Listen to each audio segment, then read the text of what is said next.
किस तरह राव दूधा जी दुनिया भगवान परमेश्वर की शरण में चले गए हैं। और अब आगे देखते हैं कि क्या होता है। रनिवास में कानाफूसी। राज्याभिषेक के समय वीरमदेव जी की आयु 38 वर्ष की थी। संवत 1553 में राणा रायमल की पुत्री और सांगा जी की बहन गिरिजा जी से जो संबंध हुआ, इससे इन दोनों राज्यों में घनिष्ठ मित्रता हो गई। दूधा जी के देहांत के बाद मीरा बहुत गंभीर हो गई।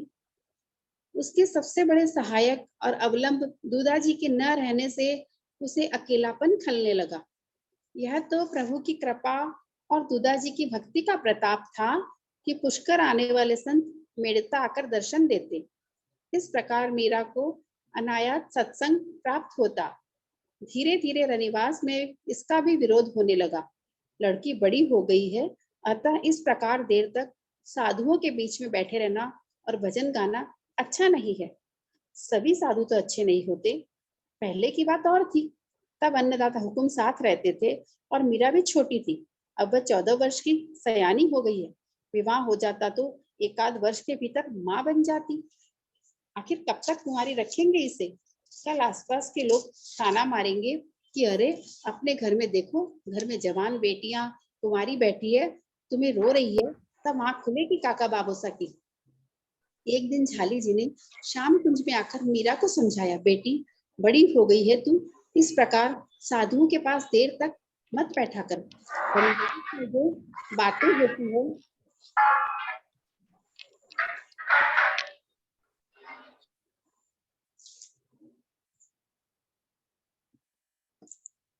रनिवास में जो बातें होती है उन्हें सुन सुन करके मैं घबरा उठती हूँ।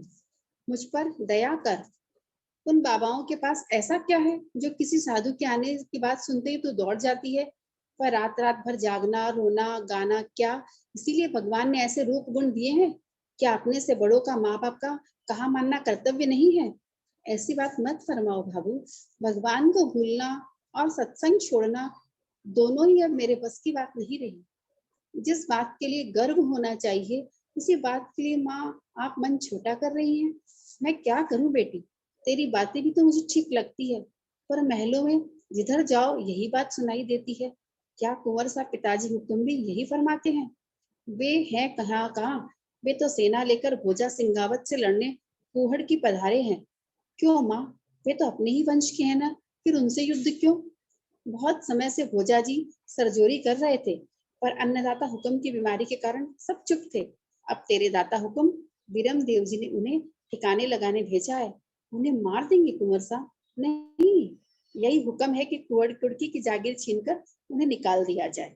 इससे तो अच्छा ये होता कि उन्हें यही कोई पद देकर रख लेते। कुड़की से निकालने पर वे किसी विरोधी से जा मिलेंगे। मीरा ने कहा, बराबर वाले कभी दबकर नहीं रहते हैं। दोनों नाहर एक जंगल में नहीं खटते। बेटी मैंने तुझसे जो कहा उस पर ध्यान दे। कौन साधु कैसा है कौन जाने, कल कुछ हुआ तो मुख में कालिख तो लगेगी ही। तुम्हारे ये अर्जुन भीम जैसे पितृव्य कहीं साधुओं की हत्या या कन्या के रक्त से हाथ न रंग ले। बाबू कितनी दूर तक की सोच गई आप। मेरे उज्जवल वंश में दाग लगे इससे पूर्व ही मैं देह छोड़ दूंगी। आप निश्चिंत रहिए, ऐसा कुछ भी नहीं होगा। माता उठकर चली गई। मीरा को समझाना उनके बस का न रहा। मीरा भी उदास हो गई। किससे अपने मन की बात कहे? बार बार उसे दूधा जी याद आते। प्रभु की इच्छा समझकर वह मन को धीरज देती और राजमहल की बातों और घटनाओं को उदासीन भाव से देखा सुना कर देती। रनिवास की स्त्रियों के आग्रह से वीरम देव जी मीरा की सगाई के लिए प्रयत्न करने लगे। इन्हीं दिनों अपनी गर्भवती भुआ गिरिजा जी को लेने चित्तौड़ से कुंवर भोजराज अपने परिकरों के साथ मेड़ता पधारे। रूप और बल की सीमा, धीर वीर समझदार बालक, 20 वर्ष की आयु, जिसने भी देखा सराहना में मुखर हो गया। जहां देखो लोग यही चर्चा करते हैं, ऐसी सुंदर जोड़ी दीपक लेकर ढूंढने में भी नहीं मिलेगी। कुछ मत सोचो, आंख मूंद कर घोड़े नारियल भेज दो। भगवान ने मीरा को जैसे रूप गुणों से संवारा है, वैसा भाग्य भी दोनों हाथों से दिया है। आदि आदि भीतर ही भीतर यह तय हुआ, गिरजा जी के साथ ही यहाँ से पुरोहित जी जाए बातचीत करने। यदि दीवानची का रुख अनुकूल लगे तो गिरिजा जी को लाने के लिए जब यहाँ से वीरमदेव जी चित्तौड़ पधारे तो बात पक्की करके साथ ही साथ लगन भेजकर विवाह मान दे। इन युद्धों के दिनों में जीवन का क्या भरोसा। किया सो ही काम हो, करे सो काम, भजे सो ही राम। पश्चिम दिशा में उगा धूमकेतु बाबर धीरे धीरे दिल्ली की ओर सरक रहा है और सो कौन जाने क्या हो। हवा के पंखों पर उड़ती हुई ये बातें मीरा के कान तक भी पहुंची। वह व्याकुल हो उठी। मन की व्यथा वह किससे कहे। जन्मदात्री माँ ही जब दूसरों के साथ जुट गई है तब रहा ही कौन। मन के मीत को छोड़कर मन की बात समझे भी कौन। भारी हृदय, भरी आंखें और ऊंधा गला ले वे अपने मंदिर में प्रवेश किया। मेरे स्वामी, मेरे गोपाल, मेरे सर्वस्व, मैं कहाँ जाऊं, किससे कहूं, मुझे बताओ। ये तुम्हें अर्पित तन मन क्या आप दूसरों की संपत्ति बनेंगे। यज्ञ का पुरोडाश क्या गधे आरोगेंगे। अब सिंह का भाग सियार भोग लगाएंगे। मेरे सांवरे, मुझे बताओ मैं क्या करूं। मैं तो तुम्हारी हूँ, तुम संभाल लो अथवा आज्ञा दो कि इसे बिखेर दूं। अनहोनी मत होने दो मेरे प्रियतम, मैं तो तुम्हारी चाकर हूँ, जैसी आज्ञा हो वही करूं। उसने रैदास जी का एक तारा उठाया और गाने लगी। मेरे तो गिरधर गोपाल दूसरो न कोई, जाके सिर मोर मुकुट, जाके सिर मोर मुकुट, मेरो पति सोई। नैनों की सीपों से मानो मोती झर रही हो, वह अकजक से बेखबर अपने प्राणधार को मनाने लगी। मारी सुधली जो दीनानाथ, मारी सुधली जो दीनानाथ, चल डूबत गजराज उबार्यो, जल में पकड़ियो हाथ।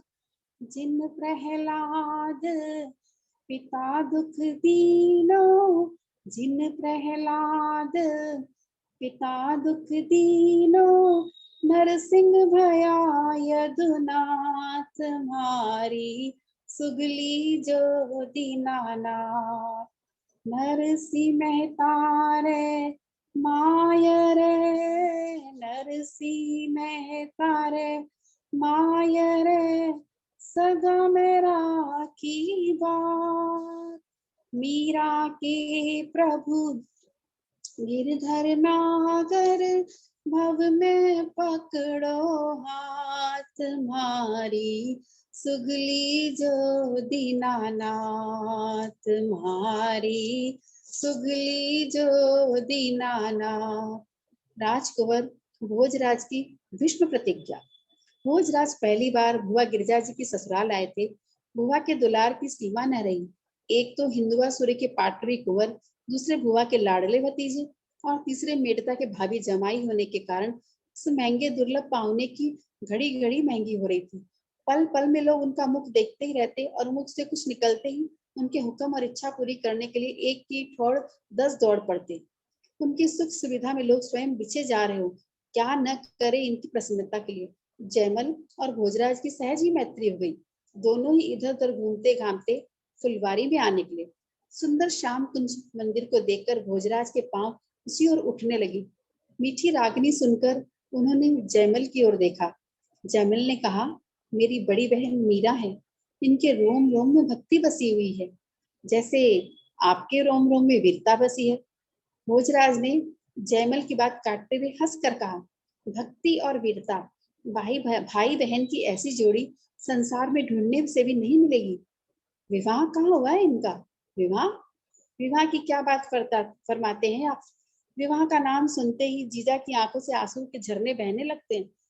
कभी बचपन में आपके साथ सगाई की चर्चा चली थी तो इन्होंने रो रो करके आंखें सुझा ली। हुआ यूं कि किसी बारात को देखकर जीजा ने काकीसा से पूछा कि वह हाथी पर ये कौन बैठा है। उन्होंने बताया कि नगर सेठ की लड़की का वर है। यह सुनकर इन्होंने जिद की कि मेरा वर बताओ। काकीसा ने इन्हें चुप कराने के लिए कह दिया कि तेरा वर गिरधर गोपाल है। बस उसी समय से इन्होंने भगवान को अपना वर मान लिया है। रात दिन भजन पूजन भोग राग और नाचने गाने में लगी रहती है। जब ये गाने बैठती हैं, अपने आप मुख से वचन निकलते जाते हैं। बाबूसा के देहांत के पश्चात पुनः इनके विवाह के रनिवास में चर्चा होने लगी है, इसलिए अलग थलग यहाँ श्याम कुंज में ही अपना अधिक समय बिताती है ये। जयमल ने अपनी समझ के अनुसार संक्षिप्त जानकारी दी। यदि आज्ञा हो तो ठाकुर जी की और राठौड़ों की इस विभूति का मैं भी दर्शन कर लूं। भोजराज ने प्रभावित होकर सर्वथा अनहोनी सी बात कही। न चाहते हुए भी केवल उनका सम्मान रखने के लिए ही जयमल बोले, यह क्या फरमाते हैं आप? हाँ पधारो। उन दोनों ने सिंचाई की बनी बहती नाली में हाथ पैर धोए और मंदिर में प्रवेश किया। सीढ़ियां चढ़ते हुए भोजराज ने सुना, नरसिंह तारे माय रे सगा मेरा की भात, मीरा के प्रभु गिरधर नागर भव में पकड़ो हाथ। वह भजन पूरा होते ही एक दृष्टि मूर्ति पर डालकर भोजराज ने उन्हें प्रणाम किया। गायिका पर दृष्टि पड़ी। अश्रुसिक्त मुख और बड़े कंठ से ही की बात संगीत के सहारे वह अपने आराध्य से कह रही थी। पतली उंगली एक तारे को झंकृत कर रही थी और नेत्रों से बहते आंसू वक्ष स्थल भिगो रहे थे। उस मुरझाई कुमुदनी को, जिसने अभी यौवन की देहरी पर पग ही धरा था, अंतर के रूप के शह पाकर स्थूल रूप मानो अपरूप हो उठा था। यह देखकर युवक भोजराज ने अपना आपा खो दिया। भजन पूरा होते ही जयमल ने चलने का संकेत किया। भोजराज को चेत हुआ। तब तक मीरा ने एक तारे को रखा और प्रणाम किया और आंखें खोली, मानो सूर्योदय होने पर कमल की पंखुड़ी खुली हो। जयमल ने कुंवर का हाथ पकड़कर बाहर चलने के लिए पांव उठाया। तभी मीरा ने तनिक दृष्टि फेरी और पूछा, कौन है? जैसे आम की डाली पर बैठी कोयल बोली हो। आहा, कितना मीठा स्वर है, भोजराज के मन ने कहा। मैं हूँ जीजा। भोजराज का हाथ छोड़कर त्वरित गति से मीरा की ओर बहते बढ़ते स्नेह स्वर ने जयमल से कहा। समीप जाकर घुटनों के बल पर बैठकर अंजलि में बहन के आंसुओं से भीगा हुआ मुख लेते हुए आकुल स्वर में पूछा, किसने दुख दिया है आपको? कहते कहते बहन की पीठ पर हाथ रखा तो उसके बदन का बांध टूट गया। भाई की छाती पर माथा टेक मीरा फूट फूट कर रो पड़ी। आप मुझसे कहिए तो, जयमल प्राण देकर भी आपको सुखी कर सके तो स्वयं को धन्य मानेगा। 10 वर्ष का बालक जयमल जैसे अभिभावक हो उठा। मीरा क्या कहे और कैसे कहे? उसका यह दुलारा छोटा भाई कैसे जानेगा कि प्रेम की पीर क्या होती है? वह क्या जाने कि नारी पर एक ही बार तेलबान विवाह की रस्म चढ़ता है। जगत के व्यवहार और अंतर के भावों से अनजान यह क्या जाने कि शीतल दाह कैसे प्राणियों को सुखा देता है। यह स्वयं बालक है, अतः मेरी विपत्ति में कैसे सहायता कर पाएगा? पर डूबते हुए को तो तिनके से भी अवलंब की आशा होती है। जयमल जब भी श्यामकुंज अथवा निवास में जाता, उसकी यह बड़ी बहन सामने पड़ जाती तो अभिवादन करने पर सदा ही हाथ जोड़कर मुस्कुराकर कहती, जीवता रीजो जग में, काटो निधि मांगे ठाका पग में। लंबी आयु हो तुम्हारी और तुम्हारे पाँव में कभी कांटा भी न गड़े। अथवा शत शरद देख वीर मेरा, हो गुल नसीब उनको रहे पासवा अश्क मेरे। वो एकदम फड़क उठता, वाह जीजा वाह, कैसी सुंदर बात थी आपने। भाई हमेशा खुश रहे और बहन रोती रहे। क्या कहने हैं हमारी राजपूती शान के। ऐसी आशीष अब कभी मत दीजिएगा। आपके इस छोटे भाई में इतना बड़ा आशीर्वाद हिलने का बल नहीं है। कभी पूछती, क्या सीख रहे हैं आजकल आप? कभी योद्धा वेश में देखकर प्रसन्न हो उठती हूँ। बलियारी मारा वीर, थारा ही रूप माथे पूरा पधारो, आपके काली टीकी लगा दूं। मैं आपके इस रूप पर बलियारी हूँ मेरे भाई, इधर पधारो, मैं आपको काला डिगोना लगा दूं।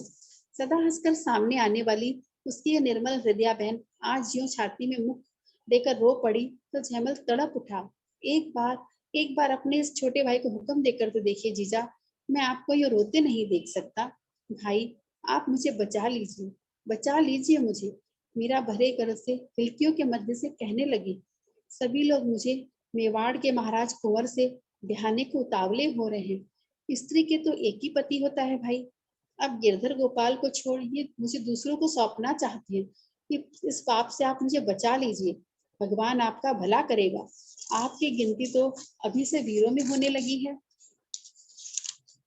तलवार के घाट उतार मुझे आत्महत्या के पाप से भी बचाओ। मुझसे यह दुख अब सहा नहीं जाता। मैं आपके हाथ जोड़ती हूँ भाई, मुझे बचा लो। मेरी राखी का यही मूल्य दो मुझे। बहन की बात सुनकर जयमल सन्न रह गए। यह क्या मांगा जीजा ने? मेरे पौरुष को, मेरी वीरता को, मेरी खंग का आर्त रक्षा के स्थान पर भगनी हंता का पुरस्कार ही क्या सर्वप्रथम प्राप्त होना था? हाय, मैंने पूछा ही क्यों जीजा से? अब क्या करूं? बहन का दुख, अपनी असमर्थता और वचन भंग के कष्ट से जयमल असंयत हो उठे। उनकी आंखों से झरते आंसू मीरा के सिर को भिगोने लगे। असहाय स्वर में बोले, जीजा, मेरी माँ, यह क्या चाहा आपने अपने इस निकम्मे भाई से? यह करवाल, यह हाथ आप पर उठे, इससे पूर्व जयमल के प्राण दे ही न छोड़ देंगे? वे दुख के अवश वो बहन की बाहों भर रोते हुए बोले, मेरे वीरत्व को धिक्कार है, आपके किसी काम न आया। आज ही तो बहन ने मुझसे कुछ मांगा और अकर्मण्य भाई ना कहते तनिक भी ना लजाया। मुझे क्षमा कर दीजिए जीजा, अन्यथा छाती फट जाएगी। आज मुझे मालूम हुआ कि जयमल महाकंगाल है। दोनों भाई बहन भूल गए कि श्याम कुंज के द्वार पर एक पराया व्यक्ति, सम्मानीय अतिथि खड़ा है। आश्चर्य से उन्हें देख और सुन रहा है। उन्हें ज्ञात ही नहीं हुआ कि कब भोजराज उन दोनों के समीप आकर खड़े हो गए। देवी, उन्होंने सीधे सीधे मीरा को ही संबोधन किया। उनका स्वर सुनते ही दोनों भाई बहन चौंक कर अलग हो गए। मीरा ने मुंह फेरकर उघड़ा हुआ सिर ढक लिया। पलक झपकते ही वह समझ गई कि यह विनय, अधिकार, तनिक दुख और गरिमा युक्त अंचना स्वर और किसी का नहीं, मेवाड़ के महाराजकुमार भोजराज का है। थोड़े संकोच के साथ उसने उनकी ओर पीठ फेर ली। जयमल ने साफे के पल्लू से आंसू पोंछ सिर झुका दिया। देवी, आत्महत्या महापाप है और गुरुजनों की आज्ञा का उल्लंघन भी इससे कम नहीं। इससे सृष्टि का संचालक अप्रसन्न होता है, ऐसा मैंने सज्जनों के मुख से सुना है। आपने जिस चित्तौड़ के राजकुमार का नाम दिया है, वह अभागा अथवा सौभाग्यशाली जन आपके सामने उपस्थित है। इस भाग्यहीन के कारण ही आप जैसी भक्तिमती कुमारी को इतना परिताप सहना पड़ रहा है। उचित तो यही है कि मैं दे ही छोड़ दूं, जिससे सारा कष्ट ही कट जाए। किंतु क्या इससे आपकी समस्या सुलझ जाएगी? राजपूतों की स्त्रियां बांझ तो नहीं है, मैं नहीं तो मेरा भाई दूसरा, वीरों की क्या कमी? हम लोगों का अपने गुरुजनों पर बस भी नहीं चलता, वे भी क्या करे? कभी किसी ने सुना है कि बेटी बाप के घर कुंवारी बैठी रह गई हो? पीढ़ियों से जो होता आया है उसके लिए तो सब प्रयत्नशील है। कहाँ किसी के घर में आप जैसी कन्याएं उत्पन्न हुई है? कोई अन्य मार्ग उसके लिए निर्धारित हुआ? इस उलझन का मुझे तो एक ही हल समझ में आया, माता पिता और परिवार के लोग जो करे सो करने दीजिए और अपना विवाह ठाकुर जी के साथ कर लीजिए। यदि ईश्वर ने मुझे निमित्त बनाया तो मैं वचन देता हूँ कि केवल दुनिया की दृष्टि में बींद बनूंगा, आपके लिए नहीं। जीवन में कभी भी आपकी इच्छा के विपरीत आपकी देह को हाथ नहीं लगाऊंगा। आराध्य मूर्ति की भांति भोजराज का गला भर आया। एक क्षण रुक कर वे बोले, आराध्य मूर्ति की भांति आपकी सेवा ही मेरा कर्तव्य रहेगा। आपके पति गिरधर गोपाल मेरे स्वामी और आप मेरी आप मेरी स्वामिनी। भोजराज सोफे के पल्लू से आंसू पोंछते हुए पलट करके मंदिर की सीढ़ियां उतर गए। शराबी नहीं नहीं, सर्वस्व हारे हुए जुआरी की भांति डगमग चाल से वे बाहर आए। अंधेरे में जैसे पथ खोजते हो, ऐसे पांव घसीटते हुए पानी की नाली पर आकर बैठे। दोनों हाथों से अंजलि भर भर के मुंह पर पानी छींटने लगे, किंतु आंसुओं के झरने जो खुले सो खुले ही रहे, किसी प्रकार ओट लगने में ही नहीं आती थी। विवेक समझा रहा था कि जयमल आते होंगे, उन्हें इन आंसुओं की क्या कैफियत दी जा सकेगी, किंतु कौन सुने। मन ने तो जैसे नेत्रों की राह बह जाने की सौगंध खा ली हो। तभी पीछे से पच्चाप सुनाई दी। देह की सारी शक्ति लगाकर वे उठ खड़े हुए और आगे बढ़े। जयमल शीघ्रता पूर्वक चलकर समीप आए। उन्होंने देखा, आते समय भोजराज प्रसन्न थे, परंतु अब जो मुख से उदासी झर रही है। जयमल ने मन ही मन सोचा, जीजा के दुख से संभवतः दुखी हुए हैं, तभी तो ऐसा वचन दिया। कुछ भी हो, इनसे विवाह कर जीजा सुखी ही होगी। और भोजराज वे सोच रहे थे कि कोई एकांत स्थान मिले तो अंतर्धाह बाहर निकलकर जयमल को उन्होंने बीच से ही विदा कर दिया। भोजराज की अंतर्वेदना और अंतर्द्वंद। डेरे पर आकर वे कटे वृक्ष की भांति पलंग पर जा गिरे, पर वहां भी न चैन मिला। लगा पलंग पर अंगारे बिछे हों, वे धरती पर जा पड़े। कमर में बंधी कटार चुभी, खींचकर दूर फेंकने लगे कि कुछ सोचकर ठहर गए, उठ बैठे। कटार को म्यान से निकाला, एक बार अंगूठा फेर कर धार देखी और दाहिनी हाथ ऊपर उठाकर उसे छाती पर तान लिया। एक क्षण जैसे बिजली चमकी हो, अंतर में मीरा आ खड़ी हुई, उदास मुख, कमल पत्र पर ठहरे ओस कंठ से आंसू गालों पर चमक रहे हैं। जलहीन मत्स्या सी आकुल व्याकुल दृष्टि मानो कह रही हो, मेरा क्या होगा। उन्होंने तड़प कर कटार फेंक दी। मरते पशु सा धीमा आर्तनाद करके गले से निकला और वे पुनः भूमि पर लौटने लगे। वेद पाठ का स्वामी, हिंदुआसुरी का ज्येष्ठ कुमार और लाखों वीरों का अग्रणी, जिसका नाम सुनकर ही दुष्टों के प्राण सूख जाते हैं और दीन दुखी श्रद्धा से जय जय कर उठते हैं। रनिवास में प्रवेश करते ही दासियां राई नौन उतारने लगती है और दुलार करती माताओं की आंखों से सौ सौ सपने तैर उठते हैं, जिसे देखकर एकलिंग नाथ के दीवान की छाती गौरव से फूलकर दुगनी हो जाती है और उमराव अपने भावी नायक को देखकर संतोष की सांस भरते हैं। वही वही वही नरसिंह आज घायल शूर की भांति धरा पर पड़ा तड़फ रहा है। आशा, अभिलाषा और यौवन की अर्थी उठ गई। उनका धीर वीर हृदय प्रेम पीड़ा से करा उठा। एकलिंग नाथ के लाडले का कलेजा, जो सहस्रों बैरियों को देखकर उत्साह से उछल पड़ता था, आज पानी की नेत्रों में राह में बह गया। चित्तौड़ का युवराज आज दीनहीन हो धूल में लौट रहा है, जिसके पसीने के स्थान पर हजारों वीर रक्त बहाने को तैयार रहते हैं, जिसकी एक हाँक पर वन व्याघ्र तक सहम उठते हैं। उसकी आंखों में अंधेरा छा गया, महंगे राजसी वस्त्र, केश धूलि विधूसरित हो गए। इस दुख से भाग बटाने वाला, धीरज देने वाला उन्हें कोई दिखाई ही नहीं दिया। तब तब कहाँ जाकर ठंडे हो, वह धीमा दाह कैसे शांत हो, पर शांत हो कैसे, यही तो वे नहीं चाहते। यह व्याकुलता, पीड़ा चरम सीमा तक बढ़े पर प्राण न जाए। भोजराज के बहरे कान सुन रहे हैं। बाबूजी हुकुम, बाबूजी हुकुम। बाहर से पुरुष कंठ का स्वर आया। वे चौंक कर उठ बैठे। आह भोज, तेरे भाग्य में एकांत का सुख ही कहाँ है। उठ उठ जा। खट खट खट।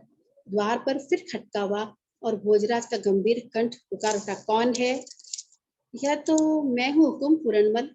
क्या है, जैसे घन गरज उठे हो। आखेट पर पधारने के सभी प्रबंध हो गए हैं। मैं शस्त्र धारण कराने हाजिर हुआ हूँ पूरनमल ने विनम्रता से उत्तर दिया। मन में आया कि कह दूं सिर में दर्द है, किंतु नहीं। अभी बुआ साहब, फूफो साहब सब लोग इकट्ठा हो जाएंगे। खुशी पूछने का जो सिलसिला आरंभ हुआ था, 2-3 दिन तक समाप्ति न होगा। निश्वास छोड़कर बोले, ठहर जा थोड़ा, अभी खोलता हूँ।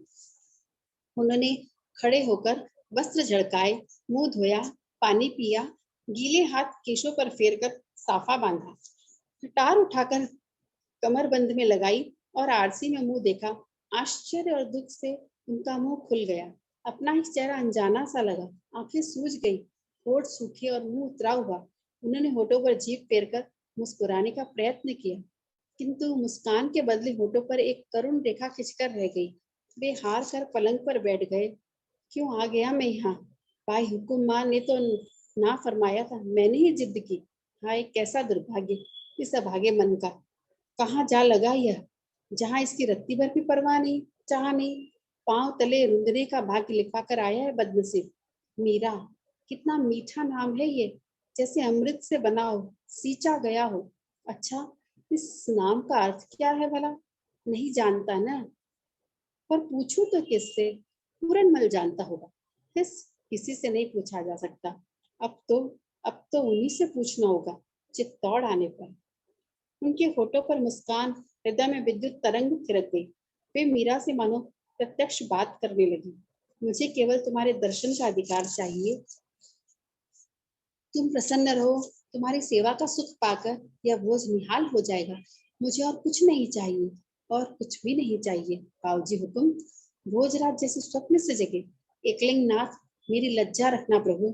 मन में कहते हुए उन्होंने उठकर द्वार खोल दिया। शीघ्रता कीजिए बाबूजी, हुक्म। फूफो सा हुक्म और भाणेज बना भी पधार गए हैं। पूरनमल जल्दी जल्दी हथियार बांधते हुए बोला, ये वस्त्र तो मैले हो गए, दूसरे धारण करा दूं। ऐसी धूल कहाँ लगी और कहाँ न लगी, सो सब कैफियत अभी देनी होगी क्या? समय तो शस्त्र बांधने का भी नहीं है और तू वस्त्र बदलने की बात कर रहा है।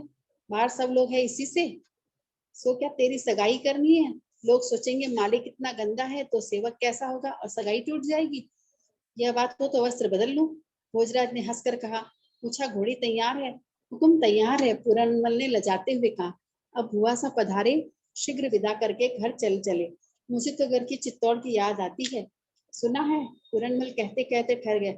मन में सोचा कि कौन जाने बावजूद हुक्म बात अच्छी लगे कि न लगे, सुनकर कहीं अप्रसन्न न हो।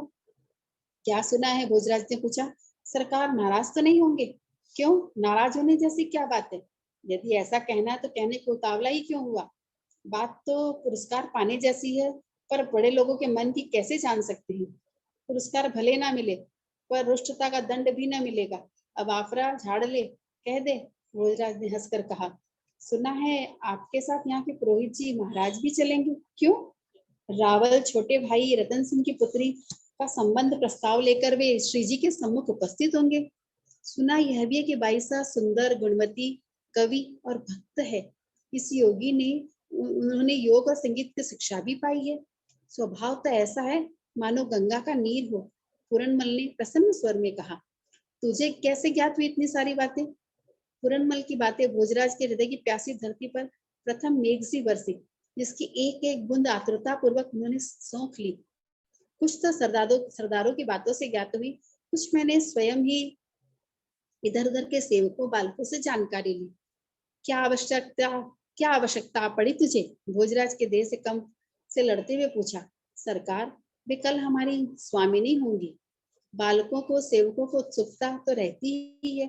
यदि यह सब सच है और मेवाड़ को ऐसी महारानी मिल जाए तो सोने को सुगंध प्राप्त हो और भाग्य खुल जाएगा हमारा। तुझे कुछ बोलने की भी अकल है? क्या कह गया तू? पता नहीं किसको महारानी बनाने के सपने देख रहा है। दाजीराज पिताजी को भी पूछा भी है, वे इस आयु में विवाह करना भी चाहते भी हैं। कोई राजनीतिक कारण भी दिखाई नहीं देता। मेड़ता से तो पहले ही अच्छे संबंध है। फिर भोजराज ने अनजान बनते हुए कहा, अरे सरकार, यह श्री जी के विवाह की बात नहीं है। पूरनमल को अपनी भूल ज्ञात हुई। वह सुधारते हुए बोला, यह तो राज के संबंध की बात है। हृदय और देह की पुलक को छिपाते हुए भोजराज ने कृत्रिम क्रोध किया। क्यों रे अकल के दुश्मन, पता नहीं तू कौन सी बाईसा मुझसे छोड़कर कब से महारानी महारानी करके मुझे दाजीराज के सामने सिंहासन पर बिठाना चाहता है, या उनके कैलाशवास की सूचना भी मुझे किसी ज्योतिषी ने दे दी है? एकदम चौकन्ने से पूरनमल के हाथ रुक गए। वह घबरा कर बोल उठा, क्षमा करे सरकार, क्षमा करे। मेरे मन में ऐसी कोई दुर्भावना नहीं थी। जाने कैसे जीभ फिसल गई। ठीक है, अब जीभ को बुद्धि की डोरी से बांध कर रख, समझा? तेरे मुख से निकली बातें मेरे मन की बात की समझ की नहीं है। यह बात समझ ले पूरनमल कि चित्तौड़ का राज्य एकलिंग नाथ का है। इसके दीवान जिस सिंहासन पर बैठते हैं, त्याग और बलिदान उनकी सीढ़ियां हैं। मुझ जैसे सैकड़ों भोज और तुझ जैसे हजारों पूरनमल इसकी मर्यादा पर न्यौछावर किए जाते हैं। कभी यह न समझ लेना कि मुझे इस सिंहासन का लोभ है। उसी क्षण पूरनमल मानो सैकड़ों घड़े पानी पड़ गया। वह सहम कर बोल उठा, हुकुम सरकार, अब तो एक आध दिन में विदा लेकर चित्तौड़ चले। भोजराज ने कवच की कड़ियां ढीली करके संकेत करते हुए कहा। कड़ियां ढीली करके तरकस के फीते बांधते हुए पूरनमल ने सोचा, कैसा पत्थर मन का है युवराज का। न इसे राज्य का लोभ है, न सगाई की बात में रुचि। एक मुस्कान भी तो नहीं है इसके होठों पर। नहीं कुछ पूछा उस बाईसा के विषय में। साधारण युवक तो प्रसन्नता ही संभाल नहीं पाते, पर ये क्या साधारण व्यक्ति है? 4 वर्ष से इसकी सेवा में हूँ, इनकी सेवा में हूँ, कभी व्यर्थ और व्यर्थ की चेष्टा ही नहीं देखी। साथियों से विनोद भी करते हैं तो ऐसी कि अन्य को शिक्षा ही मिले। अन्याय के प्रति जिसने असहनशील, गुरुजनों के प्रति धर्म और न्याय के प्रति उतने ही सहनशील है। राज सिंहासन पर बैठने वालों के हृदय को भगवान पत्थर का बनाकर धरती पर भेजता है, तभी राज्य चलते हैं। सच भी है, पत्थर के भगवान ही तो पूजे जाते हैं। दूसरे दिन सचमुच ही भोजराज ने वीरमदेव जी से विदा मांगी। यह सुनकर और भतीजे का मलिन मुख देखकर गिरजा जी ने हंसकर पूछा, क्यों बाबूजी, रणांगन में भी आपको घर याद रहता है क्या? आप रण की बात फरमाती हुआ सा चित्तौड़ तो मुझे कैलाश में भी याद आएगा, भोजराज ने उत्साह में कहा। और बाई हुकुम माँ, विवाह के बाद भी बाई हुकुम इतनी ही याद रहेंगी। विवाह के सम्मान में उन्होंने मस्तक झुका दिया, पर विवाह की बात सुनते ही एक अश्रुसिक्त मुख अंतर में उद्भासित हो उठा। यद्यपि वीरेंद्र देव जी को सभी पत्नियों को भोजराज अपने सगे भतीजे से प्रिय लगते, वे सभी उनका दुलार करते न थकती। भोज भी उन सभी का सम्मान करते, पर अब यहाँ मेड़ता में मन नहीं लगता। उनका मन तो अब चित्तौड़ में भी नहीं लगता। न जाने क्यों एकांत अधिक प्रिय लगने लगा। एकांत होते ही उनका मन श्याम कुंज के भीतर घूमने लगता। रोकते रोकते वह उन बड़ी बड़ी झुकी झुकी आंखों और पाटल वर्ण से छोटे छोटे अधरों, स्वर्ण और वर्ण वर्ण सुचक्कर्ण कपोलों पर ठहरी अश्रु बूंदों, सुघर नासिका, उसमें लगी हीरक कील, कानों में लटकते झूमर, वह आकुल व्याकुल दृष्टि, उस मधुर कंठ स्वर के चिंतन में खो जाता। वे सोचते, एक बार भी तो उसने आंख उठाकर नहीं देखा मेरी ओर। क्यों देखे, क्या पड़ी है उसे? उसका मन तो अपने आराध्य में लगा है। यह तो तू ही है जो खो गया है उसके लिए, अथवा पुष्प की भांति चढ़ा आया है अपना हृदय धन, जहाँ सुकृति के लिए कोई आसार ही नहीं, कोई आशा ही नहीं। लोगों ने भोजराज का बदला हुआ स्वभाव देखा तो सोचा, अब महाराज कुमार का बचपन गया, उनकी ठौर यौवन की धीरता ने ले ली है। संभवतः विवाह संबंधी बातों से लाज के कारण एकांत में रहने लगे हैं। तो आज का सत्र हम यही समाप्त करते हैं और कल देखेंगे मीरा की दिखरावनी। आनंद है आनंद है आनंद में रहे, कल क्या हुआ कल क्या होगा इसकी चिंता न करे। आनंद है आनंद में रहे, कल क्या हुआ कल क्या होगा इसकी चिंता न करें। सियावर रामचंद्र जी की जय, मोर मुकुट बंसी वाले की जय हो, भक्तिमती मीरा बाई की जय हो, और सौभाग्यवती कुंवरी राणावत जी के प्रणाम। नारायण नारायण नारायण नारायण।